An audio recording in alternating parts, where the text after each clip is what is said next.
"Who did this to you?" he whispered, his voice colder than the rain. She didn't answer. Her eyes already told him, and by dawn, blood would paint the alleys of the city.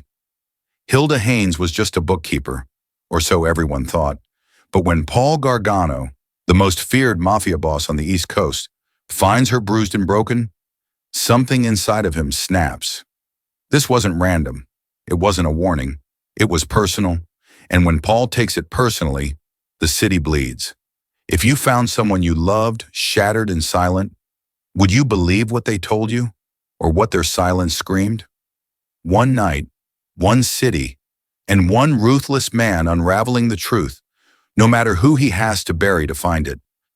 Before we dive in, where are you watching from, and what kind of story do you want to see next? Drop it in the comments, and if stories like this pull you in and don't let go ahead, hit subscribe. I have another powerful one coming tomorrow. Now, let's get into the story. The first time Paul saw Hilda, she was laughing over spreadsheets. It was a Tuesday. Unremarkable. The kind of day that bleeds into the next without ceremony.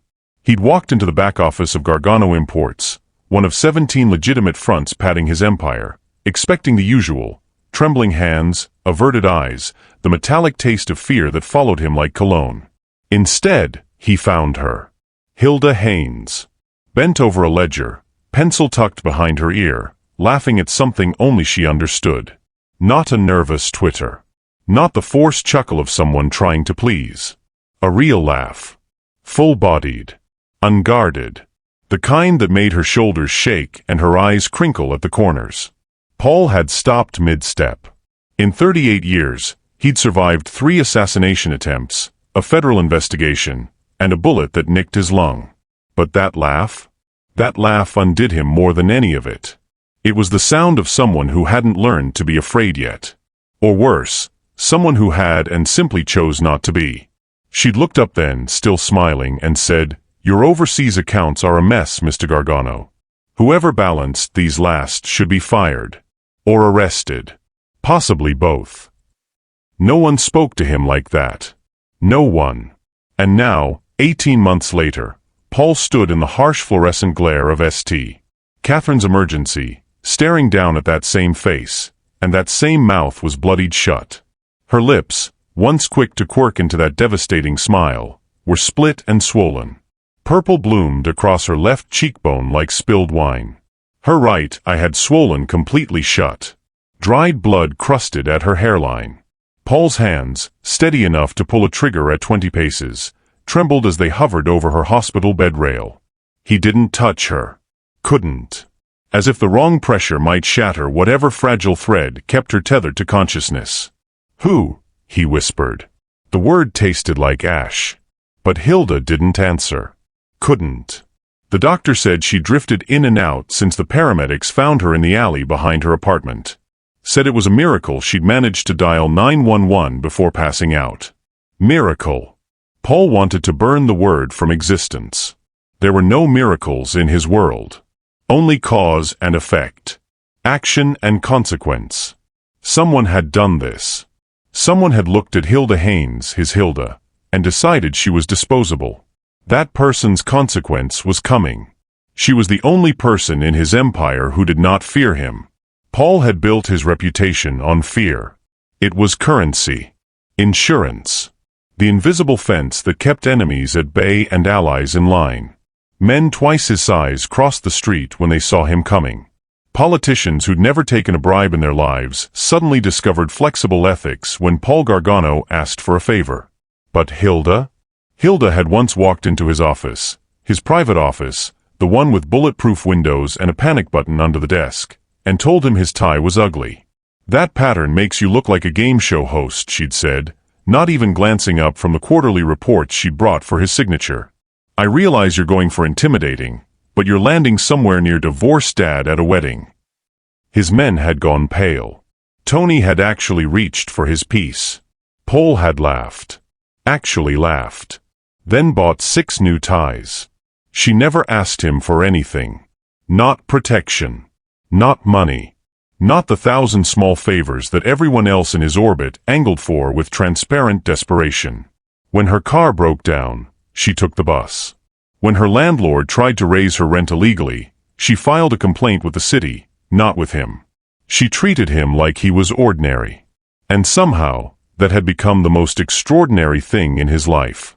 Which is why her silence tonight sliced deeper than any betrayal. Paul pulled a chair close to her bedside and sat. The plastic creaked under his weight. Outside the room, he could hear the shuffle of nurses, the distant beep of monitors, someone crying 2 doors down. Inside, there was only Hilda's labored breathing. And his own rage, so profound it had gone cold. "You should have called me," he said quietly, knowing she couldn't hear. "Whatever happened. Whoever did this. You should have called." But she hadn't. And that truth sat like a stone in his chest. In the 18 months since she'd walked into his life with her terrible coffee and brilliant mind, Paul had given standing orders. Hilda Haynes was untouchable. Off limits. Under protection whether she knew it or not.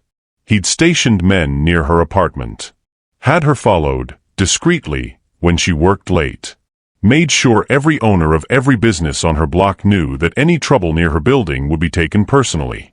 And still, someone had gotten to her. Someone had beaten her until she could barely stand. Left her bleeding in an alley like garbage. His phone buzzed. Tony's name flashed on the screen. Paul answered without looking away from Hilda. "Talk." "Boss, we got something. Security footage from the bodega on her corner. You're gonna want to see this." "Send it." 3 seconds later, the video arrived. Paul watched it once. Then again.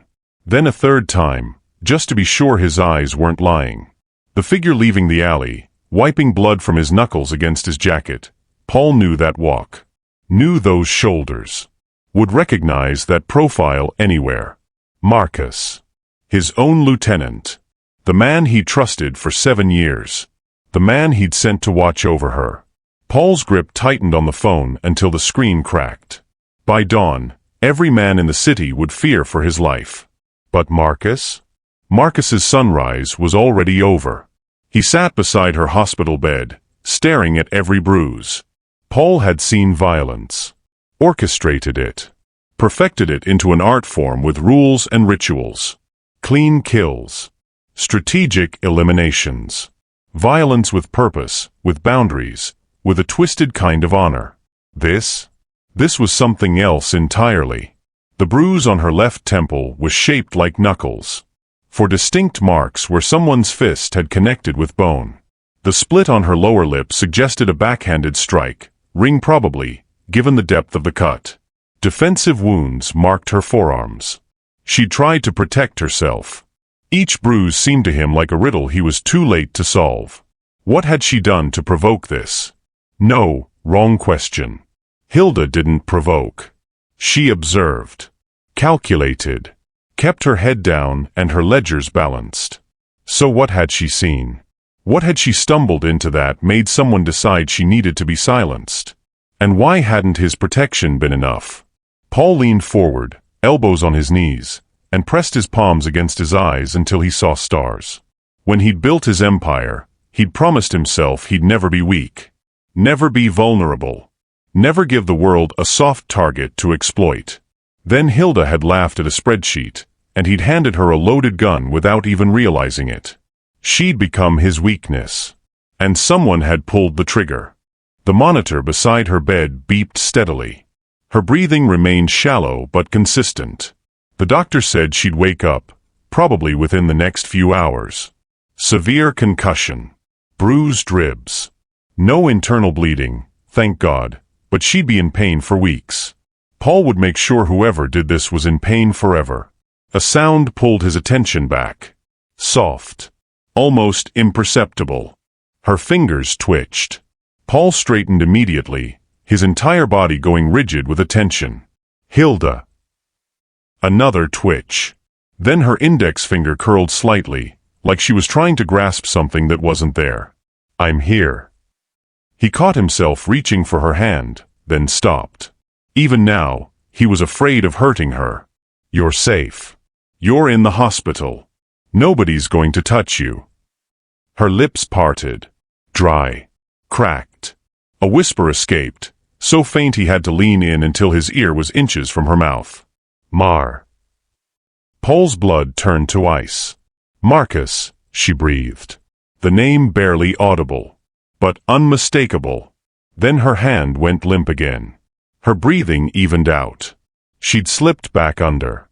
But that single word, that name, it detonated in Paul's chest like a grenade. Marcus. She'd confirmed it. Not an accident. Not mistaken identity on the security footage. Marcus had done this. Deliberately. Had looked at Hilda Haynes and decided she was a problem that needed solving with his fists. Paul stood slowly, his chair scraping against the linoleum with a sound like a blade being sharpened. 7 years. He'd known Marcus for 7 years. Brought him up through the ranks when he was just muscle with ambition. Taught him the business. Trusted him with territory, with shipments, with secrets that could bury them both. Trusted him with her. The betrayal should have shocked him. But Paul had been in this life long enough to know that loyalty was just another commodity. People sold it when the price was right. What he couldn't figure out was the price. What had Marcus been offered, or threatened with, that made attacking Hilda worth the inevitable consequences? Because Marcus wasn't stupid. Violent, yes. Ambitious, absolutely. But not stupid. He knew what Paul was capable of. Knew the penalty for touching something that belonged to him. So why? Paul pulled out his phone and dialed. Tony answered on the first ring. Find Marcus. Don't touch him. Don't let him know you found him. Just eyes on him until I get there. Boss, he's at the Northside warehouse. Been there since. Since when? Since you told him to check inventory this morning. He hasn't left. Paul's jaw clenched. Marcus was still operating like nothing had happened. Still taking orders. Still playing loyal soldier while Hilda lay broken in a hospital bed. Keep him there. I'm on my way. He ended the call and looked back at Hilda one more time. Her face, even in sleep, looked pained. Like her dreams had followed her into unconsciousness. I'll be back, he said quietly. And when I come back, you'll never have to say his name again. Marcus. His own lieutenant. The man he trusted to protect her.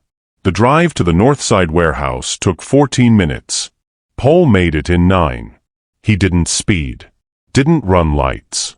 Just drove with the focused precision of a man who'd already killed someone in his mind and was now handling the paperwork. The warehouse sat in the industrial district where the city's legitimate businesses bled into its shadow economy. During the day, trucks came and went with refrigerated seafood, Gargano import specialty. At night, different trucks came. Different cargo. Nobody asked questions. Paul pulled into the lot and killed the engine. Tony's car was already there, along with 2 others. His men, positioned. Waiting. Good. He stepped out into the cold November air. It bit at his face, sharp and clean. Appropriate. Some conversations required clarity. Tony materialized from the shadows near the loading dock, phone in hand. He's inside. 2nd floor office. Hasn't moved in 20 minutes. Anyone with him? Just Leo. They're going over shipment logs. Paul nodded. Get Leo out. Make an excuse. I don't care what. Boss. Tony hesitated. What do you want us to do after? After. After you talk to him. Paul's expression didn't change. Nothing. You do nothing. This is between Marcus and me. Tony opened his mouth, then closed it. Nodded. Disappeared back toward the warehouse entrance. Paul waited. Counted to 60. Watched Leo emerge from the building, confused but obedient, and get ushered into one of the waiting cars. Then he walked inside. The warehouse smelled like brine and cardboard. Fluorescent lights hummed overhead, casting everything in a sickly yellow glow. Pallets stacked with crates formed narrow corridors. Paul's footsteps echoed as he climbed the metal stairs to the 2nd floor office. Marcus sat behind a desk, bent over a laptop, tapping keys with 2 fingers. He looked up when Paul entered, and his expression did something interesting. A microflash of something, guilt? Fear? Before smoothing into casual professionalism. Boss. Wasn't expecting you tonight. Marcus leaned back in his chair, trying for relaxed. Missing by a mile. Inventory's clean. Numbers match. We're good for the... Why? Paul asked. The question hung in the air like smoke. Marcus blinked. Why what? Why did you put your hands on Hilda Haynes? Silence. The kind that feels like falling. Marcus's face went through several calculations in the span of a heartbeat. Denial. Deflection.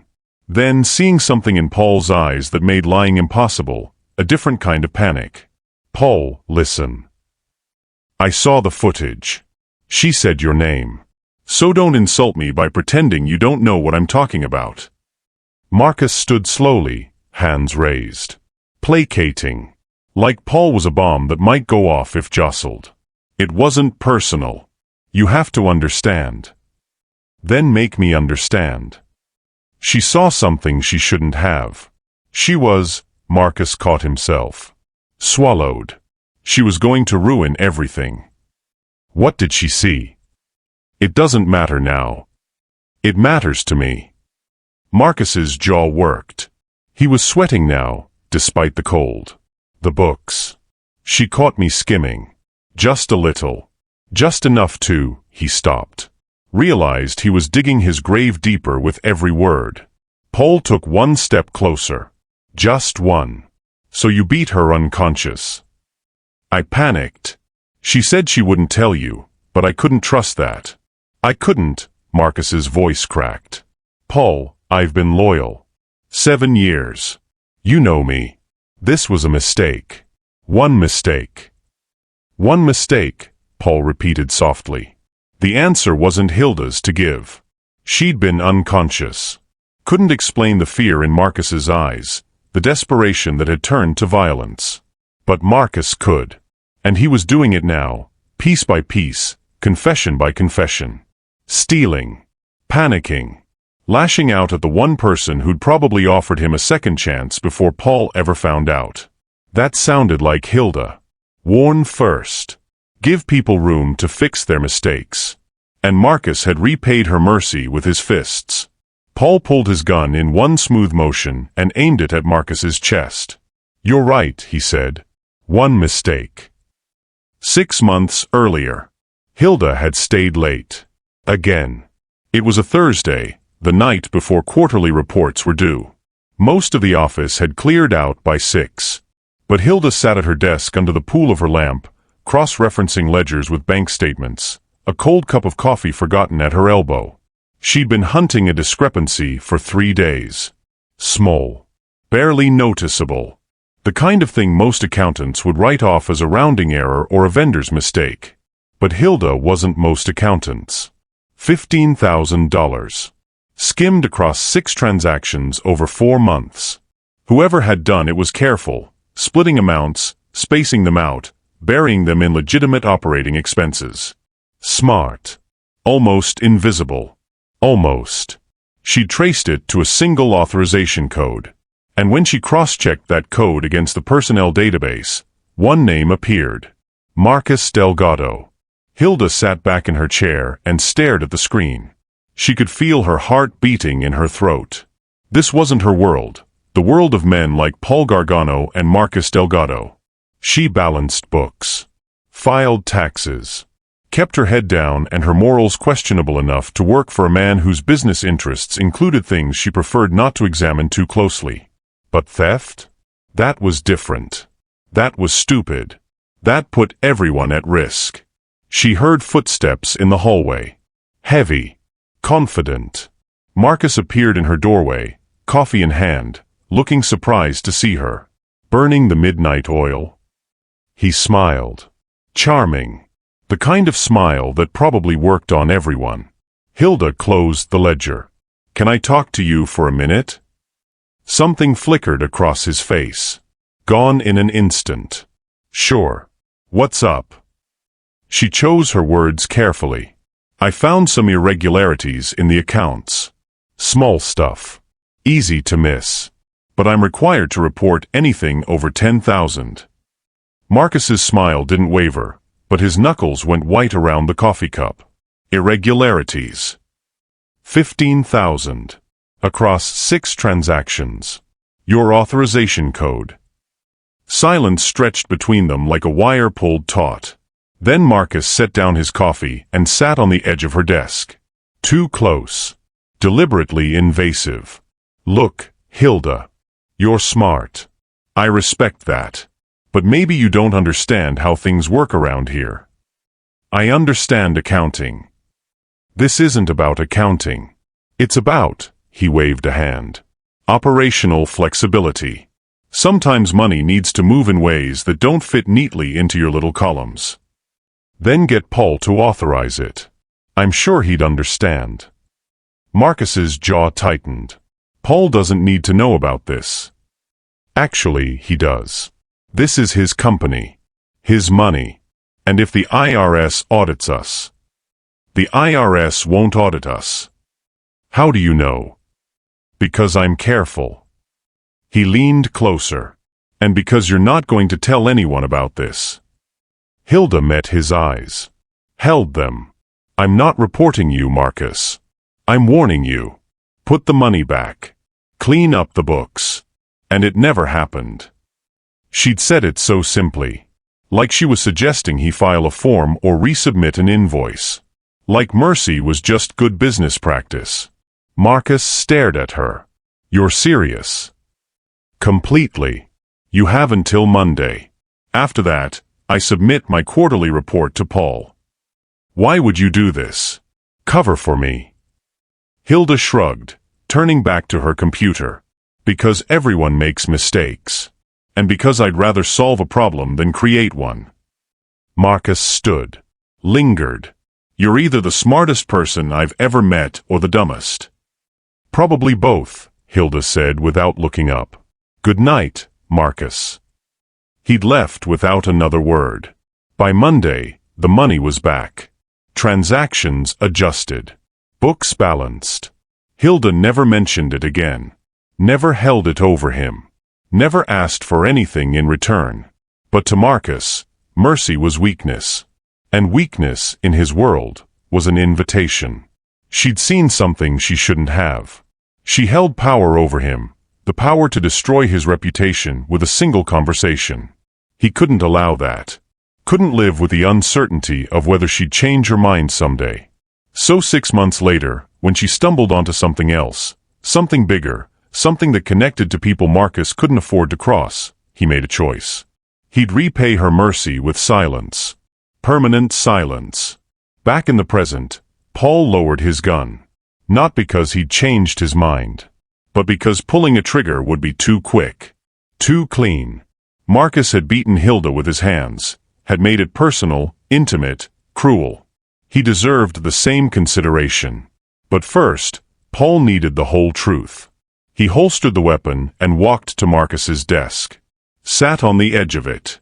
Smooth. Serene. A snake coiled in silk. Tell me you didn't touch her, he said quietly. The request was absurd. They both knew it. But Paul wanted to hear Marcus try to lie. Wanted to see how far the betrayal went. Marcus winced. Visible. Physical. Like the words had struck him. Paul. It's a simple question. Yes or no? Did you put your hands on Hilda Haynes? Marcus's throat worked. His eyes darted to the door, calculating whether he could make it. He couldn't. They both knew it. Tony was outside. 2 other men in the parking lot. Even if Marcus got past Paul, he'd never leave the property. I did, Marcus finally said. Quiet. Defeated. But you need to understand the context. Context. Paul tasted the word. Found it bitter. Please. Enlighten me. She found something. 6 months ago it was just me being stupid. Skimming a little off the top. She caught me, let it slide. I thought that was the end of it. But it wasn't. No. Marcus ran a hand through his hair. He looked exhausted, haunted. Last week, she came to me again. Said she'd found something bigger. Something that involved me and, he stopped. Swallowed hard. Paul's voice dropped to a whisper. And who? I can't tell you that. You can. You will. Paul, if I tell you, I'm dead anyway. At least this way. Paul moved faster than Marcus could track. One moment he was sitting. The next, his hand was wrapped around Marcus's throat, slamming him back against the wall. Not choking him. Not yet. Just holding him there. Making a point. You put Hilda in a hospital bed, Paul said, his face inches from Marcus's.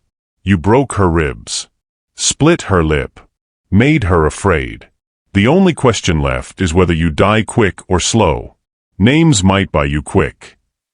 Marcus's eyes watered. Castellano, he gasped.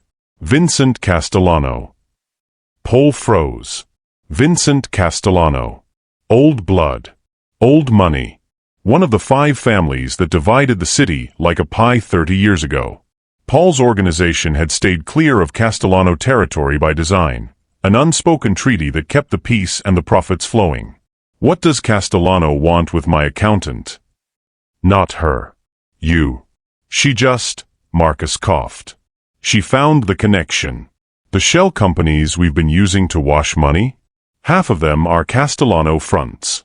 We've been cleaning his cash for 18 months without knowing it. Paul released his grip.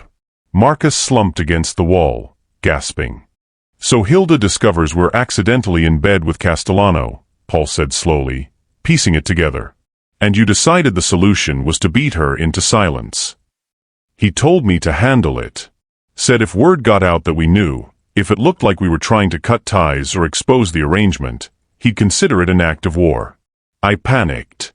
I thought if she didn't remember, or if she was too scared to, Marcus shook his head. I know how it sounds. It sounds like you chose Castellano over me. I chose staying alive.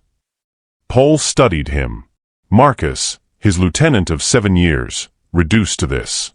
A trembling, desperate man who'd sold out the one person in their world who'd shown him unearned kindness.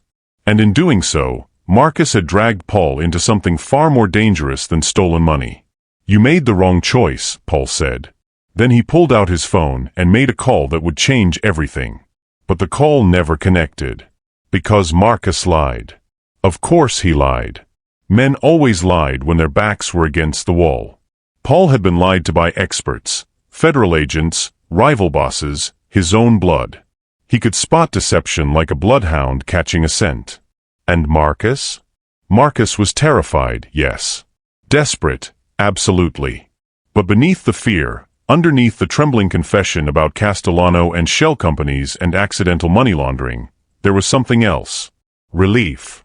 The kind of relief a man feels when he successfully redirected attention away from the real truth. Paul lowered his phone slowly, his eyes never leaving Marcus's face. Say it again. Marcus blinked. Say what? The part about Castellano. About him ordering you to handle Hilda. I already told you. He said if word got out. Word got out to who? Hilda works for me. She doesn't talk to the feds. Doesn't have loose lips at bars. She barely talks to anyone. Paul took a step closer. So why would Castellano care if my accountant knew we were accidentally cleaning his money? Marcus's jaw worked. Because it's exposure. A liability. Hilda's been a liability to plenty of people for 18 months. She knows where everybody's buried, metaphorically speaking. Paul tilted his head. But she's never been touched. Never been threatened. Because everyone understands that touching her means touching me. This is different. How? Silence. Paul could see it now. The micro-expressions. The way Marcus's eyes flicked to the left when he mentioned Castellano's name. The tension in his shoulders that suggested he was carrying a weight he hadn't fully disclosed. You're giving me Castellano because you think it's big enough to satisfy me, Paul said quietly. Big enough that I'll be too busy dealing with a potential mob war to ask more questions. That's not. But it doesn't make sense. Castellano's smart. If we're washing his money without knowing it, the smart play is to keep that relationship going. Free laundering is good business. Killing my accountant over it. Paul shook his head. That's not strategy. That's not Castellano's style. Marcus said nothing. His breathing had gone shallow. So let's try this again. Paul's voice dropped to barely above a whisper. What really happened in that alley? Paul, I swear. The truth this time. Because I can smell fear, Marcus. And fear never lies. Paul leaned in close. Your fear isn't about Castellano. It's about something else. Something you haven't told me. Marcus's facade cracked. Just slightly. Enough. It was supposed to look like a robbery, he whispered. There it was. The first honest thing Marcus had said since Paul walked through the door. Wrong place, wrong time, Paul finished for him. Random violence in a city full of it. Just another mugging gone wrong. Marcus nodded weakly. Except you didn't take anything. Her purse was still on her shoulder when the paramedics arrived. Phone in her pocket. Jewelry intact. Paul crossed his arms. Sloppiest robbery I've ever seen. I panicked. After it happened, I couldn't think straight. I just ran. Who told you to make it look like a robbery? Nobody. That was my idea. I thought. Lying again. Paul's patience was wearing thin. Marcus, you're not smart enough to come up with a cover story while beating someone unconscious. Someone planned this. Someone told you exactly what to do and how to do it. And when you fucked it up, they probably weren't happy. Marcus's eyes went wide. Just for a second. But it confirmed what Paul already suspected. There was someone else. Someone pulling strings. Someone who wanted Hilda hurt or dead, and had used Marcus as the weapon. Give me a name, Paul said. Or I walk out of here and let whoever you're protecting come finish the job. Because they will, Marcus. The moment they realize you failed, the moment they know Hilda's alive and talking, they'll erase you to tie up loose ends. Marcus's hands were shaking now. Full tremors. If I tell you, he'll kill me. If you don't tell me, I'll kill you. The math was simple. Brutal.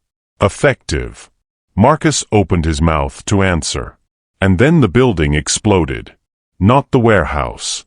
But close enough that the shockwave rattled the windows and sent the laptop sliding off the desk. Paul's instincts moved faster than thought. He dropped to the ground, covering his head as glass rained from the overhead fixtures. 3 seconds of chaos. Then silence. He looked up. Marcus was still pressed against the wall, white as a sheet, eyes fixed on the orange glow visible through the window. Paul's phone buzzed. Tony. Boss, the Riverside safe house just went up. Bomb. Professional job. Everyone inside is static. Gone. Paul's blood went cold. How many? 4. Jenkins, Polly, Russo, and Chen. They were rotating shift. 4 men. For soldiers who'd been loyal, competent, and entirely innocent of whatever web Marcus had dragged them into. Dead. Pull everyone back, Paul ordered. All safe houses, all rotation points. Now. Boss, we got 2 more.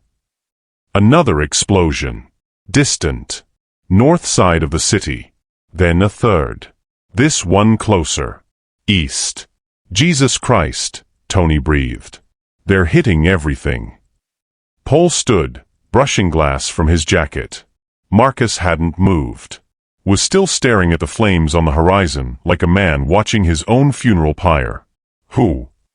Paul demanded. Who's doing this? Marcus's voice came out strangled. I don't know. You're lying. I'm not. I swear, Paul, I don't know who they are. I got a call. Anonymous. Encrypted line. They knew about the skimming. Knew about Hilda catching me. They said they'd expose me unless I did what they asked. What did they ask? To scare her. Make sure she didn't dig any deeper into the books. They said, Marcus swallowed hard. They said she was getting close to something big. Something that would bring down half the families in the city if it came out. Paul's mind raced. 3 safe houses. Strategic targets. Surgical strikes designed to cripple his infrastructure and sow chaos. And the timing, minutes after he'd confronted Marcus. Minutes after Marcus had started talking. Someone was watching. Listening. Someone who knew exactly where Paul was and what he was doing. They're erasing evidence, Paul said. Not a question. Tony's voice crackled through the phone. Boss, the safe houses, they weren't just storage. Each one had records. Financial documents. Hard drives. Everything's gone. Of course. Paul allowed Marcus 12 hours to come clean. And in those 12 hours, someone had systematically destroyed every piece of evidence that might connect them to whatever Hilda had discovered. 3 safe houses. 12 dead men. Years of carefully maintained records, gone. Burned. Blown to ash. Someone was erasing evidence fast. Someone with resources, intelligence, and the willingness to kill anyone who got in their way. Paul looked at Marcus. The encrypted call. When did it come? 3 days ago. 3 days before Hilda ended up in the hospital. Which meant this wasn't reactive, it was planned. Coordinated. Part of a larger operation. And they told you to make it look like a robbery. Yes.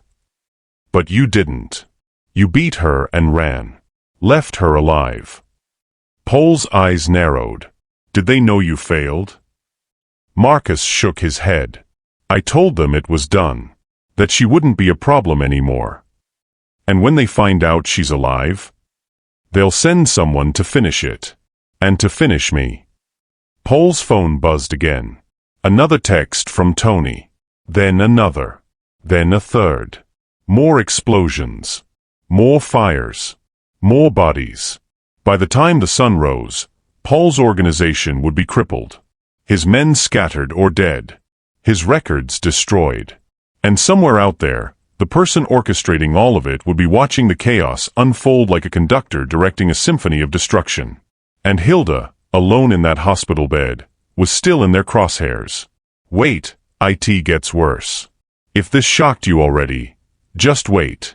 What Paul uncovers next. It changes everything. Subscribe, because trust me, you won't see it coming. The truth about who's really behind this will leave you speechless. Don't miss what happens next. Paul left Marcus in the warehouse. Not dead. Not yet. Tony would keep him there, isolated, watched, useful only as long as he kept breathing. The city burned behind him as he drove. 3 fires painting the night sky orange. Sirens wailing like a Greek chorus. His phone wouldn't stop buzzing, men checking in, others reporting losses, a few asking if they should retaliate. Against who? Paul wanted to scream. Against shadows? Against encrypted phone calls and anonymous orders? He silenced his phone and drove to Hilda's apartment instead. The police had already processed the scene, yellow tape across her door, a notice about evidence collection. Paul ripped through it like tissue paper, picked the lock, stepped inside. The apartment was exactly as he remembered. Small. Neat. Books stacked on every available surface. A couch that had seen better decades. Tea kettle on the stove. Everything in its place except for the blood on the entryway floor, dried now, brown against the hardwood. Paul stood there for a moment, staring at it. This was where she'd fallen. Where she'd pulled herself up long enough to call for help before collapsing again. He examined Hilda's apartment himself. Not like the police had, cursory glances and evidence bags. He searched like a man looking for something specific, even though he didn't know what it was yet. Her desk yielded nothing unusual. Bills. Grocery lists. A half-finished crossword puzzle. Her laptop was gone, taken by the police or by whoever had orchestrated the attack. Paul couldn't be sure. Her bedroom was sparse. A bed with hospital corners. A dresser with exactly 3 framed photos. Her parents, long dead. A younger brother she never talked about. And one of her laughing at some office party, surrounded by people who worked for Paul but didn't really know her.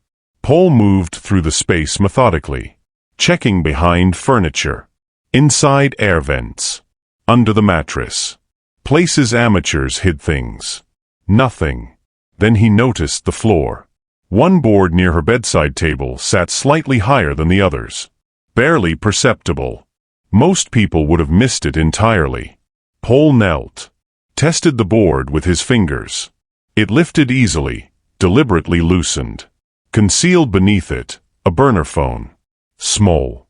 Cheap. The kind you bought at convenience stores with cash and threw away after a week. The kind people used when they didn't want to be tracked. His chest tightened as he powered it on. The screen flickered to life. No password. No security at all. Just a single contact saved under the initial L. And a thread of text messages that weren't meant for him. Paul scrolled to the beginning. 2 months ago. The first message. You don't know me, but I know what you found. Delete everything. Forget you ever saw it. Hilda's response. Who is this? How did you get this number? That doesn't matter. What matters is that you're in danger. They know you're looking. I don't understand. Looking at what? The books. The shell companies. The pattern you've been tracking for 6 months.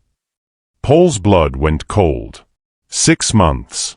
The same timeline as Marcus's first theft. The same timeline as Hilda's mercy. He kept scrolling. The messages grew more urgent. More desperate. They're cleaning house. Anyone who knows gets erased. You need to run. I can't just run. I have responsibilities. People depend on me. You'll be dead if you stay. Is that responsible? Then, 3 weeks ago. He's watching you now. Close. Closer than you think. Please, Hilda. Get out. Hilda's final message, sent the day before she ended up in the hospital. I need to know who I'm running from. Give me a name. No response. The thread ended there. Paul stared at the screen until his vision blurred. Someone had tried to warn her. Someone knew what Hilda had discovered before Paul did. Someone who signed their messages with just an initial. L. Paul scrolled back to the contact name and tapped it. The full name appeared, Lizette. Lizette. The name hit Paul like a punch to the sternum. Not because it was unfamiliar, but because it was impossible. Lizette Marchand had been dead for 8 years. He'd been at the funeral. Had watched them lower the casket into frozen ground outside Prague. Had stood in the snow while her mother wept and her father, a weapons dealer with connections to half the European underworld, swore vengeance against whoever had killed his daughter. The official story, wrong place, wrong time. Caught in crossfire during a territorial dispute. Collateral damage. The truth, Lizette had been Paul's informant. His inside line to the European networks. And when someone discovered her identity, they'd made an example of her. Paul had carried that guilt for years.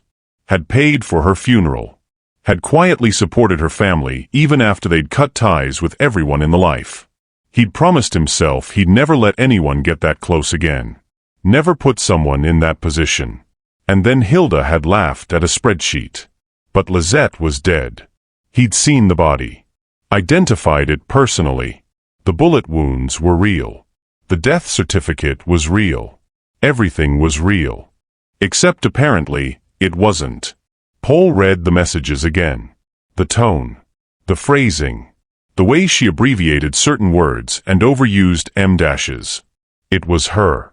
Unmistakably her. He's watching you, the texts warned.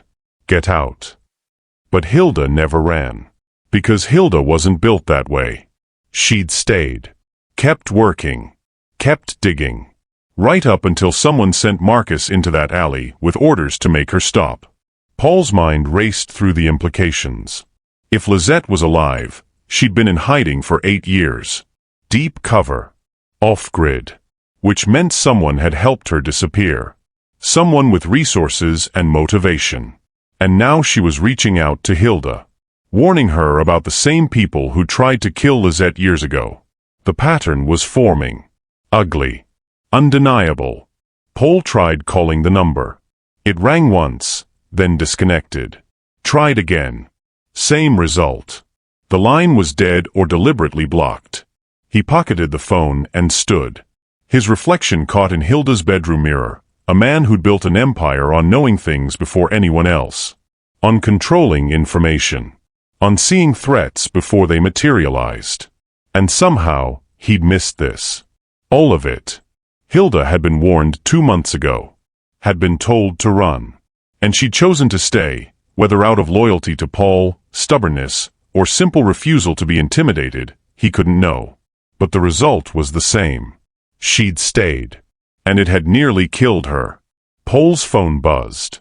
Tony again. Boss, we got a problem. Hospital just called. Someone tried to access Hilda's room. Nurse stopped them, said they claimed to be family. But Hilda doesn't have family. When? 10 minutes ago. Security's reviewing footage now. 10 minutes. While Paul was here, searching her apartment. While he was distracted. Get everyone to that hospital. Now. No one gets within 50 feet of her room unless I personally clear them. Already done. But boss. What? The person who tried to get in? Security says it was a woman. Late 30s. Dark hair. European accent. Tony paused. Does that mean anything to you? Paul closed his eyes. Of course. Of course she'd come. After 8 years of silence, after warning Hilda through burner phones and encrypted messages, Lizette had finally surfaced. And she was heading straight for the one person who could answer Paul's questions. Yeah, Paul said quietly. It means I need to find a ghost. Lizette. Another name from the past. Paul drove toward the hospital, but his mind was 8 years in the past. Prague. Winter. The kind of cold that made your lungs ache with every breath. He'd met Lizette through mutual necessity. She'd needed protection from a Russian syndicate encroaching on her father's territory, and Paul had needed intelligence on European weapons shipments. The arrangement had been simple. Professional. Until it wasn't. Lizette had been brilliant. Spoke 6 languages. Could read a room better than most career diplomats. She'd fed Paul information that had kept him 3 steps ahead of every major player in the Eastern European theater for 2 years. And then she'd gotten sloppy. Or someone had gotten smart. Paul never knew which. The call had come at 3 a.m. Lizette's father, barely coherent through his grief. They killed my daughter. They shot her like a dog in the street. Paul had flown to Prague within hours. Saw the body at the morgue. 3 bullets, 2 to the chest, 1 to the head. Professional execution. Her face had been mostly intact, enough to identify. Enough to bury. The funeral was small. Her family. A few old contacts who still remembered her. Paul had stood at the back, anonymous in his black coat, watching them lower the casket while snow fell like ash. He'd thought that was the end of it. Paul thought that she died in Prague. Apparently, not everyone stayed buried. His phone buzzed. A text from an unknown number. St. Michael's. The old church on Kessler. 1 hour. Come alone or I disappear again. Paul stared at the message. St. Michael's had been abandoned for years, a relic from when the neighborhood still had parishioners who could afford donations. Now it sat empty, windows boarded, a monument to the city's decay. Perfect place for a ghost to appear. He called Tony. Change of plans. I'm not going to the hospital. Boss, we need you here. If they try again. They won't. Not while I'm meeting with the person who tried to get in. Paul's voice left no room for argument. Keep Hilda safe.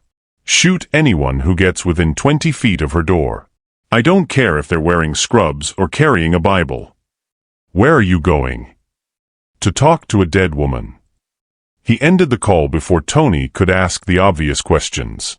The drive to St. Michael's took 30 minutes through empty streets. The city felt different tonight. Wounded. The fires from the safe house explosions had been contained, but smoke still hung in the air like a pall. Police sirens echoed in the distance. Helicopters circled overhead, news crews or law enforcement. Paul couldn't tell. His empire was bleeding. And somewhere in the shadows, someone was watching it die. St. Michael's loomed ahead, dark and gothic against the night sky. Paul parked 2 blocks away and approached on foot. Old habits. If this was a trap, he wouldn't make it easy. The front doors were chained, but a side entrance hung ajar. Paul slipped inside.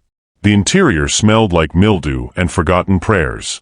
Pews sat in broken rows, wood rotted and warped. Stained glass windows, the ones that hadn't been stolen or shattered, cast fractured colors across the floor from streetlights outside. And at the altar, surrounded by candles that shouldn't have been there, stood Lisette Marchand. She looked different. Thinner. Harder.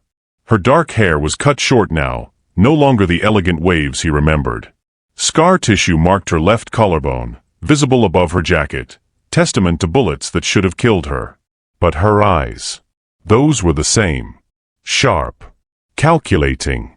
Alive with an intelligence that had always made her dangerous. "Hello, Paul," she said.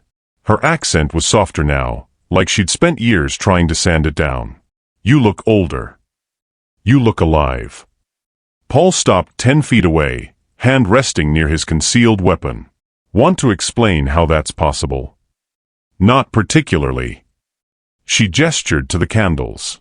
"I figured you'd appreciate the dramatic setting. You always had a flair for theater. I went to your funeral." "I know. I watched from across the cemetery." Her expression didn't change. "You looked devastated. It was almost touching." Paul's jaw clenched.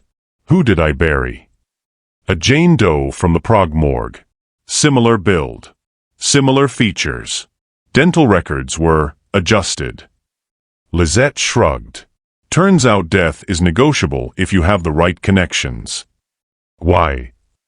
"Because staying dead was safer than staying alive." Paul took a step closer. "And now? What changed?" He met Lisette in a candlelit church, and the years between them felt like an ocean. "What changed?" Lisette's laugh was bitter. "Hilda Haynes changed. Your accountant with her color-coded spreadsheets and her pathological need-to-balance books that were never meant to be balanced. You've been watching me." "I've been watching everyone, Paul. That's how you stay alive when you're supposed to be dead." She moved closer to the candlelight, and the scar on her collarbone caught the glow. "But yes, I've kept tabs on you specifically. Old habits. You warned her. Sent her messages. Told her to run." Paul's voice dropped. "Why didn't you warn me?" "I warned her," Lisette said flatly. "You were too blind to see." Paul tightened his fists. The candles flickered, shadows dancing across the ruined church. "See what?" "That she was digging into something that's been buried for a decade. That the patterns she found weren't accidents, they were breadcrumbs. And that following them would lead her straight to the one person who's been pulling strings in this city longer than either of us." "Stop talking in riddles." "You want direct? Fine." Lisette crossed her arms. "Your accountant discovered that 6 different shell companies across 4 countries have been systematically routing money through your organization for years. Not skimming. Not stealing. Using you as a laundromat. And when she started tracing the ownership structure, she found something interesting." "What?" "They all traced back to the same person. Someone you trust. Someone you've trusted for so long that it never occurred to you to look at them sideways." Paul's mind raced. "Marcus?" "No, Marcus was a follower, not a leader." "Tony?" "Impossible." "Castellano?" "That would make sense except—" "Not Castellano," Lisette said, reading his face. "Though I'm sure Marcus fed you that line. It's what he was told to say if things went sideways." "Then who?" Lizette was quiet for a long moment. Then, tell me something, Paul. When's the last time you saw your father? The question hit like a physical blow. My father's dead. Is he? He disappeared 10 years ago. Everyone assumed. Assumed what? That he retired? That he just walked away from the empire he built with blood and bribes and bodies buried in foundation concrete. Lizette shook her head. Men like your father don't retire, Paul. They metastasize. Paul felt the ground shift beneath him.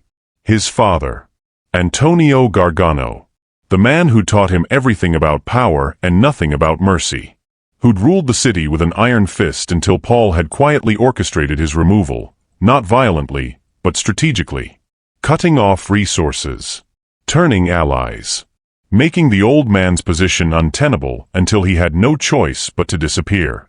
Paul had told himself it was necessary. Evolution. The next generation taking its rightful place. He'd never confirmed the death. Never found a body. Just let the absence become its own truth. He's alive. Not a question. A realization. Alive and patient and very, very angry. Lizette's voice softened slightly. He's been rebuilding underground. Using shell companies and proxy operations. Positioning himself to take back everything you took from him. The explosions tonight. A message. He's dismantling your infrastructure piece by piece, making you vulnerable. And Hilda. Lizette's expression hardened. She was the only one smart enough to see the pattern, to connect the dots back to him. So he ordered Marcus to eliminate the problem. Paul's world narrowed to a single point of clarity. His father. Alive. Orchestrating everything from the shadows. Using Paul's own organization against him. Why didn't you tell me sooner? Because I wasn't sure you'd believe me. And because, Lizette hesitated. Because your father is the reason I'm dead, Paul. 8 years ago in Prague. That wasn't a Russian syndicate. That was him. He found out I was feeding you information, and he tried to have me killed. Jesus Christ. I survived. Barely. Faked my death. Went underground. And I've been tracking him ever since, waiting for him to make his move. She stepped closer. He's making it now. And Hilda stumbled into the middle of a war she didn't even know was happening. Paul's phone buzzed. A text from an unknown number. Just an address and a time. And below it, 2 words that made his blood run cold. Come alone. Paul stared at the screen. The address was familiar. An abandoned opera house on the edge of the warehouse district. He'd been there once years ago, when it was still functional. His father had taken him to see La Traviata. Paul had been 14 and bored out of his mind. That's from him, isn't it? Lizette moved closer, looking over his shoulder. Your father. How long have you known he was alive? 3 years. Maybe 4. I caught wind of shell companies moving money in patterns that matched his old operations. Took me another year to confirm it was him and not just someone copying his playbook. And you didn't think to tell me? I didn't think you'd believe me. Lizette's voice was quiet but firm. You buried him in your mind, Paul. Made peace with his absence. What was I supposed to do? Send you a postcard saying, hey, remember that monster you spent 10 years trying to escape? He's back and he's angry? Paul couldn't argue with that. She was right. If she told him 3 years ago, he would have dismissed it as paranoia. Ghosts and shadows. The kind of conspiracy theory that kept retired gangsters awake at night. But Hilda had found the proof. Hard numbers. Paper trails. The kind of evidence that couldn't be explained away. That Marcus isn't the threat, Lizette whispered, stepping into the candlelight. Her face was half in shadow, half illuminated, like she existed between worlds. It's the man who made you. Paul's blood ran cold. His father. Antonio Gargano. The name alone used to clear rooms. Men who'd faced down federal prosecutors and rival families without flinching would go pale when Antonio walked in. He'd ruled the city for 30 years, Not through alliances or diplomacy, but through fear so profound it became institutional. And Paul had spent his entire life trying not to become him. "He's summoning you," Lizette said, nodding at the phone. "The Opera House. Midnight. Alone. That's 2 hours from now. Enough time to prepare. Or to run." She studied him. "What are you going to do?" Paul looked at the text again. The address. The time. The command, "Come alone." It was a power play. Classic Antonio. Choosing the location. Setting the terms. Making Paul come to him like a subject summoned before a king. But there was something else in that message. Something underneath the arrogance. His father could have killed him a dozen different ways by now. Could have blown up the warehouse with Paul and Marcus inside. Could have sent a team to the hospital to finish Hilda while Paul was distracted. But he hadn't. Instead, he'd orchestrated this elaborate chess game, explosions and threats and messages through intermediaries, building to this moment. "Why? He wants to talk," Paul said finally. "Or he wants you in one place where he can finish this." Lizette crossed her arms. "Your father doesn't do sentiment, Paul. Whatever happens at that opera house, it won't end with a hug and reconciliation." "I know. So what's the play?" Paul holstered his phone and checked his weapon. Full magazine. One in the chamber. He had 2 more magazines in his jacket and a knife strapped to his ankle. Not enough if his father brought an army, but enough to make a point. "The play," Paul said quietly, "is I go. I listen to what he has to say. And then I end this. Just like that. Just like that." Lizette shook her head. "You know it's a trap." "Of course it's a trap. But he made one mistake." Paul met her eyes. He touched Hilda. Made it personal. "And now I don't care if I walk out of that opera house or not, as long as he doesn't either." Lizette was quiet for a moment. "Then, you love her?" It wasn't a question. Paul didn't answer. Didn't need to. The truth was written in every choice he'd made since finding Hilda in that hospital bed. In the fury that had driven him to Marcus. In the willingness to walk into his father's trap, knowing he might not return. Love made you vulnerable. Made you reckless. Made you exactly the kind of target his father knew how to exploit. And Paul didn't care anymore. 10 years ago, Paul's father ruled with cruelty. Not the hot-blooded kind, the sort that exploded in bars or over card games. Antonio's cruelty was cold. Calculated. Surgical. He'd perfected the art of breaking people without ever raising his voice. Paul remembered watching his father interrogate a man accused of skimming. The session had lasted 6 hours. Antonio never touched him. Never threatened him directly. Just asked questions in that calm conversational tone while 2 men stood in the corners holding tools they never had to use. The psychological torture was worse than physical pain. By hour 4, the man was begging to confess to crimes he hadn't even committed. By hour 6, he was offering up names, his own brother, his childhood friends, anyone who might buy him mercy. Antonio had smiled. Thanked him for his honesty. Then had him killed anyway. Mercy, his father had said later, pouring whiskey in his study while Paul stood at attention, is weakness pretending to be virtue. Remember that. Paul had been 28. Already second in command. Already running half the operations while his father orchestrated from behind the scenes. Already dreaming of the day he could do things differently. Better. But Antonio wasn't the type to retire. Wasn't the type to pass the torch willingly. Men like him clung to power until it was pried from their dead fingers. So Paul had done something his father never expected. He'd outmaneuvered him. Not with violence. Not with betrayal in the traditional sense. But with patience. Strategy. Paul had spent 2 years quietly building alliances his father didn't know about. Redirecting revenue streams. Making himself indispensable to the younger generation of operators who were tired of Antonio's old-world brutality. When the moment came, it wasn't dramatic. No shootout. No public confrontation. Paul had simply called a meeting, all the major players in the organization, and presented a choice: continue under Antonio's leadership or transition to new management. Pol laid out the numbers, showed them how Antonio's methods were drawing too much heat, costing too much money, making too many enemies. The vote had been unanimous. Antonio had sat at the head of the table, expressionless, as his own empire voted him out. When it was over, he'd looked at Pol with something that might have been pride or might have been hatred. With Antonio, it was hard to tell the difference. "You think you're better than me," his father had said quietly. "You think you can build something clean out of dirty money. But you're wrong, Paolo. You're me. You just haven't realized it yet. I'm nothing like you. We'll see." And then Antonio Gargano had walked out. No goodbye. No threats.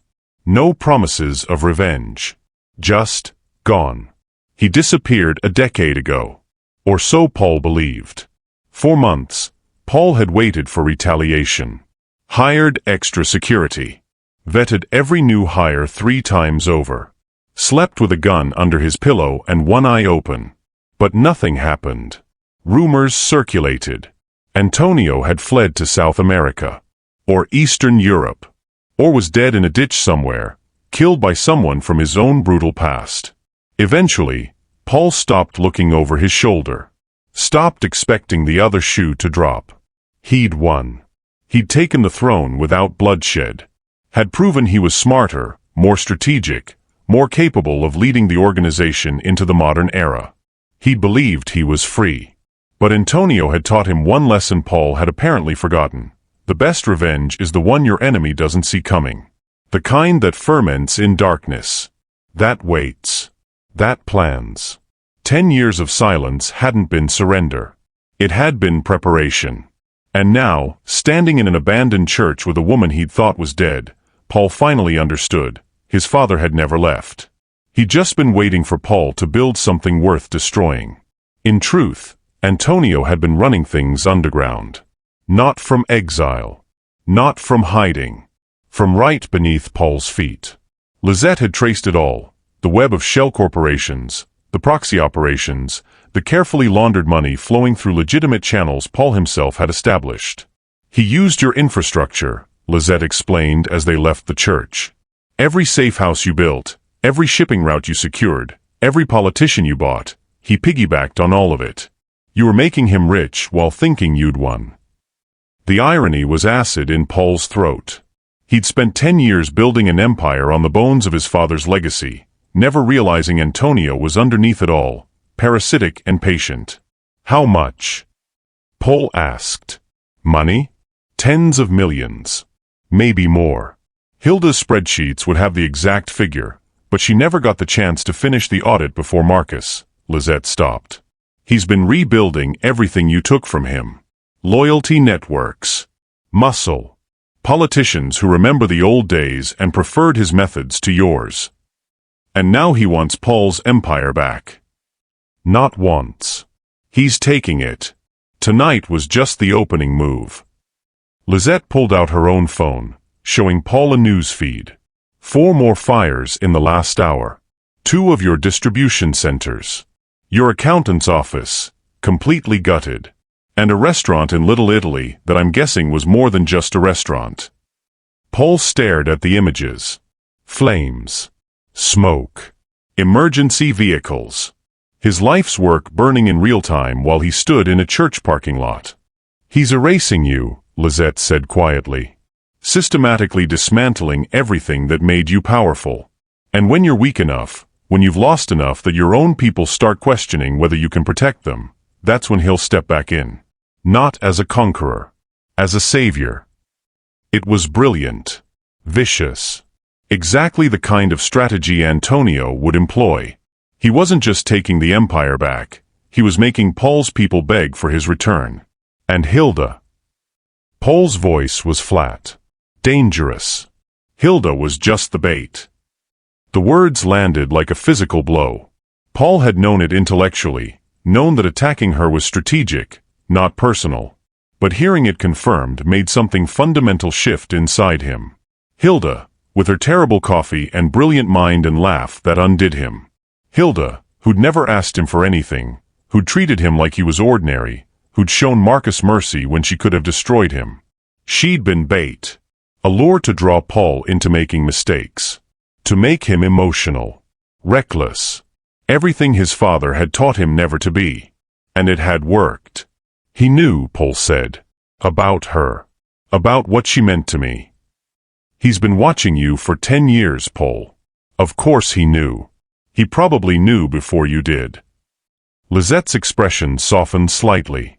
Antonio understands weakness. It's his specialty. And love? Love is the greatest weakness of all. Paul checked his watch.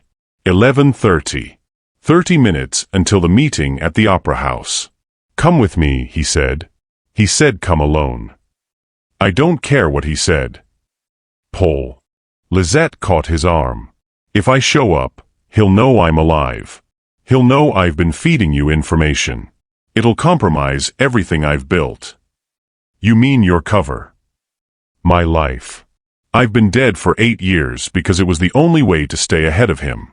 If he finds out I'm alive, he'll finish what he started in Prague. Paul understood. But understanding didn't make it easier. Then what do you suggest? You go. You listen. And you remember that Antonio needs you alive, at least for now. If he wanted you dead, you'd be dead. This meeting? It's theater. He wants to gloat. To show you how thoroughly you've been beaten. And then you do what you've always done. You survive. You adapt. You find the angle he hasn't considered. Lizette squeezed his arm. Your father taught you well, Paul. Better than he intended. Use that. Paul pulled away and started walking toward his car. 11:35. 25 minutes to face the man who'd made him. The man who wanted to unmake him. Paul confronted his father in an abandoned opera house. The building loomed against the midnight sky, all Gothic arches and crumbling stonework. The marquee had long since lost most of its letters. What remained spelled nothing. Appropriate. Paul entered through the main doors. They'd been left unlocked. Inviting. The lobby was gutted, velvet ropes torn down, ticket booth smashed, chandelier hanging by a single chain like a body from a noose. His footsteps echoed as he walked down the center aisle of the auditorium. Rows of seats stretched into shadow. The stage stood empty except for a single figure, backlit by construction lights someone had positioned for dramatic effect. Antonio Gargano. Older. Thinner. But unmistakable. He stood with his hands clasped behind his back, looking up at the ruined ceiling as if admiring architecture only he could see. You're late, Antonio said without turning around. You're alive. Paul stopped 20 feet from the stage. Close enough to talk. Far enough to react. Disappointed. Unsurprised. Antonio turned then, and Paul saw his face clearly for the first time in a decade. The years had carved new lines around his eyes and mouth, but the expression was unchanged. Cold. Calculating.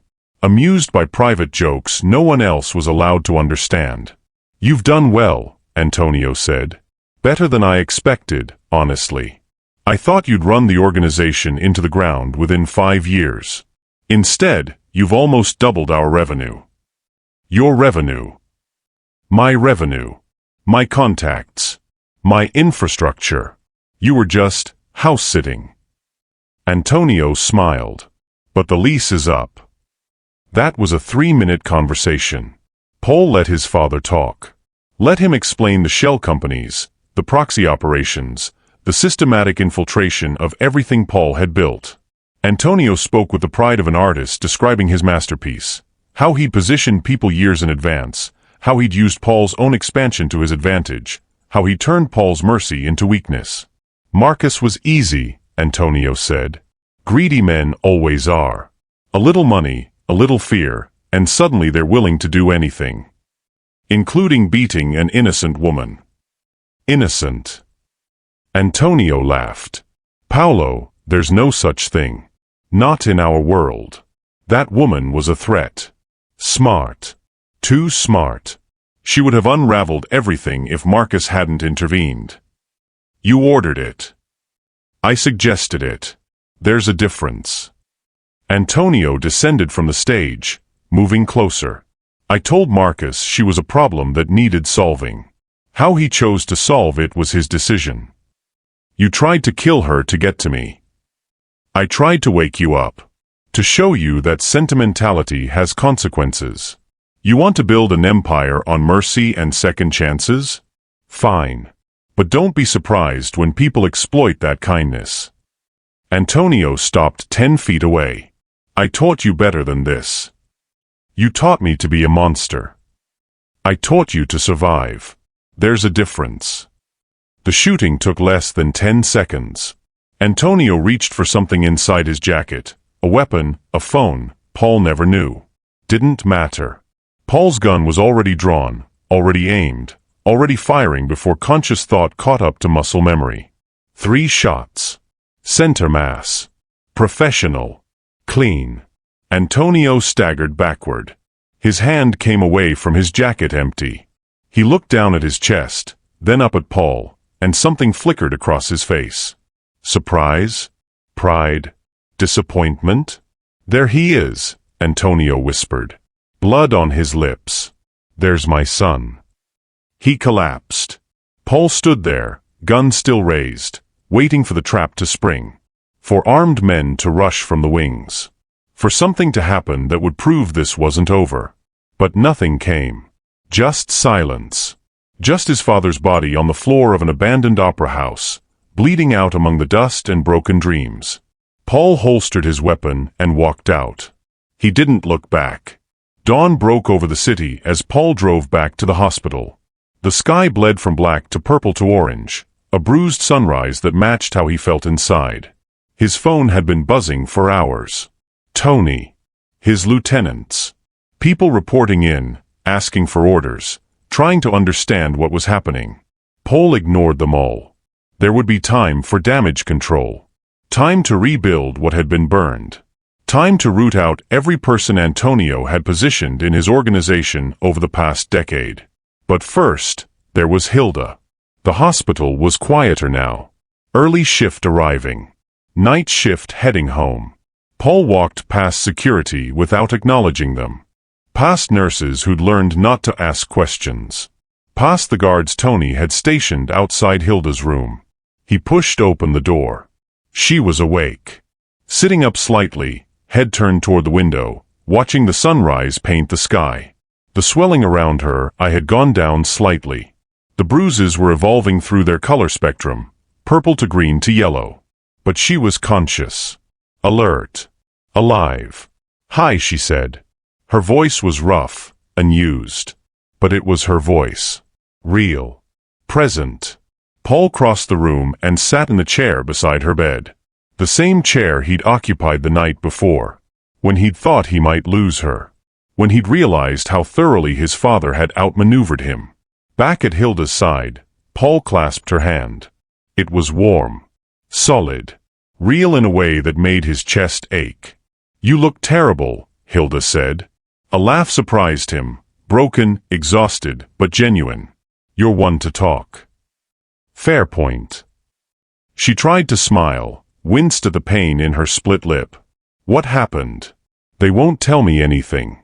Just that I'm safe and I need to rest. You are safe. And you do need to rest.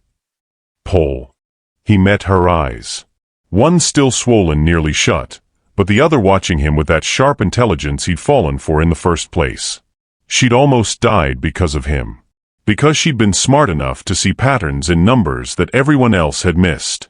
Because she'd gotten too close to the truth. And still, she looked at him without fear. Marcus won't bother you again, Paul said quietly. Neither will anyone else. The people who wanted you hurt, they're gone. Permanently. Gone. Hilda processed that. You mean dead? Yes. She was quiet for a moment. Then, good. The word hung in the air between them. Not shock. Not horror. Just acceptance. Because Hilda had always understood what his world was. What it required. She'd chosen to stay anyway. No one will ever touch you again, Paul said. His voice was rough with exhaustion and emotion he couldn't quite name. I promise you that. I'll burn this entire city down before I let anyone. I know, Hilda interrupted softly. She squeezed his hand weakly. I believe you. And this time, she believed him. Not because he'd said it, but because she'd seen what he was capable of. Had seen the aftermath of his fury played out across the city in flames and blood and bodies that wouldn't be found. The burner phone, Paul said. Under your floorboard. The messages from Lizette. Hilda's eyes widened slightly. You found it. Why didn't you tell me? Because I didn't know if I could trust, she stopped. Reconsidered. Because I wasn't sure what I'd found. The pattern in the books, the shell companies, it all seemed impossible. And the messages were so cryptic. I thought maybe I was going crazy. Seeing conspiracies that weren't there. They were there. I know that now. Hilda looked down at their joined hands.